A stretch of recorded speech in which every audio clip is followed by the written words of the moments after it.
Thank you, everybody, for coming to the Aaron Torres Podcast YouTube page. If you could do me a quick favor, see that little subscribe button at the bottom of your screen? Go ahead, click that subscribe button. Really does help our channel grow, our audience grow, and I really do appreciate it more than you know. So click that subscribe button. Appreciate your support. Now, here's the video that you came here for. Mentioned I want to talk Kentucky, and I do want to talk Kentucky. And what I will say about Kentucky football is this, is that I truly believe in my heart of hearts. By the way, if you go to Circus Sportsbook, tag Torres, Aaron_Torres, tag Circus Sports, so we know you were there. Take a picture, send whatever, blah, blah, blah. Okay, Kentucky football. It ain't good. And I will say, I truly believe, listen, college football Saturdays are crazy, right? Whatever. You're watching Bama, Georgia. You're watching Oregon, Penn State, and stuff falls through the cracks. And so on Saturday, I was, I had the third screen going. I was watching Kentucky, South Carolina. Kentucky really essentially gets blown out by South Carolina. The final score in that game was 35-13. South Carolina, remember, just a week before, 2 weeks before, was basically unable to move the ball against Vanderbilt. And so we didn't get a chance to talk about it, but I do want to talk about it right now because I think there isn't a bigger story that is more under-discussed in college sports right now than the state of Kentucky football. And what I said, I think I mentioned this briefly on Saturday's show because we really just didn't have a ton of time to talk about it. But what I said I said, look, I truly believe two things are true on Mark Stoops. First of all, the one thing I will say, this is what I said on Saturday. I said, look, this whole notion of, because I'm still hearing it, oh, Kentucky's the best job in football. And again, I don't criticize other media members. Everybody has opinions. But listen, I even heard Josh Pate say this the other day, and I love Josh Pate. He's great at what he does. Best voice in college football. I'm not saying he's not great at what he does. But, he was on with Cowherd, and he said something about, what's the best job? It's Kentucky, because you can go 6-6. I'm paraphrasing, but basically it's SEC pay scale with not SEC expectations. And I think that take may have been applicable 3, 4, 5, 6 years ago. I don't know that it is now. And in a lot of ways, it's insulting to pretty much everybody, okay? It's insulting to Mark Stoops and everything that he's built because it was not good when he took over. It was kind of a disaster. And to his credit, built it up to something respectable. But it's also insulting to fans, that fans have to be okay with, hey, if you get to 6-6 in a bowl, shut up. And if you don't deal with it, you're Kentucky. And I think, again, it's no different than Arkansas. It's no different than Vandy. It's no different than a lot of these jobs. I think it's okay to be aspirational and one day to hope to be in the college football playoff. I think it's okay to acknowledge that that's probably not a reality most years, but I also don't think it's okay to accept where the program is right now. And so, like I said, they lost on Saturday, and it was, in my case, a worst case scenario. Okay. So first of all, Matt, you could put up the first tweet from Saturday. We'll save the second one for a minute, but it's part of what I mentioned. I did put this out on Twitter at Aaron_Torres. This part, takeaway from Saturday. I don't think enough people are talking about how bad it's gotten at Kentucky. The Wildcats, a little typo by Torres, are now 2-14 in their last 16 SEC games. Last night, this was Saturday, the South Carolina game. The first time I sensed more apathy than anger from fans. It's over for Mark Stoops. Question is, how do you get out of the buyout? Okay, so we can discuss the buyout and this and that in a minute, but I think there's a couple things here. One, that first of all, 2-14 in the last 16 SEC games. I don't think most college football fans realize that it's that bad. I don't think most college football fans realize that, by the way, today is September 30th, 2025 as I record. Why is that relevant? Why is it important? It's important because, how about this? It was exactly 2 years ago today, September 30th, 2023, that Kentucky got its last SEC home win. That was against Florida. Billy Napier, I guess it would have been his second year.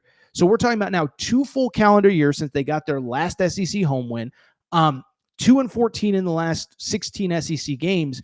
And there are two things about the South Carolina game besides, and by the way, I think the most important part is what I said in that tweet.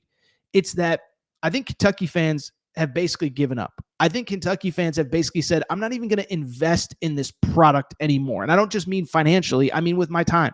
I think even a year ago, a Kentucky fan would sit through a bad game and say, maybe it'll get better. Wait till next week. This was a bad matchup. Now I think most Kentucky fans are like, I'm not wasting my time. Basketball season's coming soon. Big Blue Madness is 2 Saturdays from today. Mark Pope is the man. He's got stuff figured out. I don't need to waste my time with this. And watching that South Carolina game, I think 2 things really stood out about why and how it's gotten so bad. It's not just 2-14 in your last 16 SEC games. Here's the other part. There were 2 things that stood out that were really bad. One, it was just that you weren't even competitive against South Carolina. Okay. And listen, this is just an honest conversation. This isn't a, pick apart Mark Stoops. But when he was at his best, the South Carolina game was just a gimme on the schedule. Like, I don't think people realize this. You know that over an 8-year stretch, when Mark Stoops really got it rolling, Kentucky beat South Carolina 7 out of 8 times. And that's not to dismiss South Carolina. It's not to take away from what Shane Beamer has built, but it's a perfect metaphor for who Kentucky was and who they are not right now. South Carolina was a gimme every year. South Carolina's better, but Kentucky has also regressed. Vanderbilt was a gimme every year. Vandy is certainly better. I get that. But Kentucky has also regressed. Mississippi State's no longer on the schedule, so whatever. Florida was a gimme. Now, Florida might be a gimme this year because Billy Napier's that bad, but I don't think people realize, what was it, 4 out of 6 years Kentucky beat Florida at the height of Mark Stoops? And so to me, that's what stands out about this current situation, but more importantly, the South Carolina game. This isn't a vintage South Carolina team, and I'll tell you what, through the years when South Carolina was a little bit like this, really since Mark Stoops took over, Kentucky was going to win that game, whether it was in Columbia or in Lexington. So the fact that you lost that game is really bad. But here is what is especially concerning if you're a Kentucky fan. The one thing that you were able to hold your hat on through all of those years is that the defense was always going to withstand the test of time, right? And I've been, I think, more critical than most about Mark Stoops. I understand there are some inherent disadvantages about the Kentucky coaching job, but I've been critical because just doesn't coach a fun style to play or a fun style to watch, excuse me. And you're going to rely on defense and the run game, and you're going to try to slow things down and and this and that, and you're going to play on the margins, but you're always going to run the ball well. You're always going to play defense, and that is how you're going to win these games. And you might not be able to win a game, 38-35 against Ole Miss or something like that. I'm just using that as a hypothetical. But man, if you can keep it in the 20s, things could be different. Well, that's why the South Carolina game is so interesting, because the defense has now fallen apart. I was talking to somebody about this over the weekend. Is like, we're in a situation now where it's like, no matter what you ever thought of Stoops, you could count on that defense to keep them in games and maybe win them some games. Not anymore. This is kind of wild. Kentucky now, right now, and I understand they've played 2 SEC games, but it's not like they played Bama and Georgia. They played Ole Miss, who is very good, at home, and South Carolina. Kentucky is currently 102nd nationally in total defense. 102nd nationally in total defense. That is not going to get the job done. By the way, if we're just talking about the SEC, this is kind of wild as well. 15th out of 16 teams in the SEC, only Arkansas is worse. The defense was what you held your hat on. The defense, let's take a look really quick because I want to see this actually off the top of my head. As recently as 2022, Kentucky had the number 12 defense in the country nationally. 2022, they were number 12 in the country nationally. I can't find them 2023, but you're 112th nationally, and you haven't played the toughest part of your schedule. You still have Tennessee. You still have Texas. Now, whatever. The point I'm trying to make, the defense is falling apart, and that was never an issue under Mark Stoops. Well, it is now. It's not getting better. And I'll tell you this. I saw a shocking stat that I think, to me, actually did make me realize that it's not getting better, because it's one thing if you're not playing well, if there's some reason to sell hope, right? If there's a 5-star quarterback that's not playing yet, producer Matt's going to get mad at me for saying this with the way Auburn's looked, but, I think Hugh Freeze is going to go to his boss, John Cohen, and say, look, it hasn't been good, but most of our best players are freshmen and sophomores. I need more time. I don't think that's fair. I'm just saying he can still sell. We're young. Give us time. Mark Stoops can't. And here's the crazy part. Kentucky has always not only played on the fringes, but recruited on the fringes. And the recruiting isn't going very well. So Kentucky, in their heyday, what they did best, they locked down the state of Kentucky. And they did a very good job in the state of Ohio. I think the premise at the time from Mark Stoops was like, look, Ohio State can only take 25 guys. So why don't you come to the SEC, play with the big boys, compete in the highest level of college football, and let's win us some games. And you go through the era of Kentucky football where they had their most success. Benny Snell, Ohio guy. Lynn Bowden Jr., Ohio guy. Wandale Robinson, who I know didn't commit to Kentucky out of high school, but he's a Kentucky guy. Landon Young, 5-star offensive tackle, plays for the New Orleans Saints, currently a Kentucky guy. Most of those best players were in that Kentucky-Ohio State area. Excuse me. Go, producer Matt, you can pop up the second tweet, because when I saw this, it blew me away. It's not just that Kentucky has the 58th ranked recruiting class and the 54th ranked recruiting class in the country. They currently have 0 players committed from the state of Kentucky. Like, I'm not trying to be a jerk, and I understand that, not every player in Kentucky can play in the SEC, but there's a handful. There's a half a dozen to a dozen that can play in the SEC. Kentucky has 0 of them committed. 0 of them committed. That is not going to get the job done.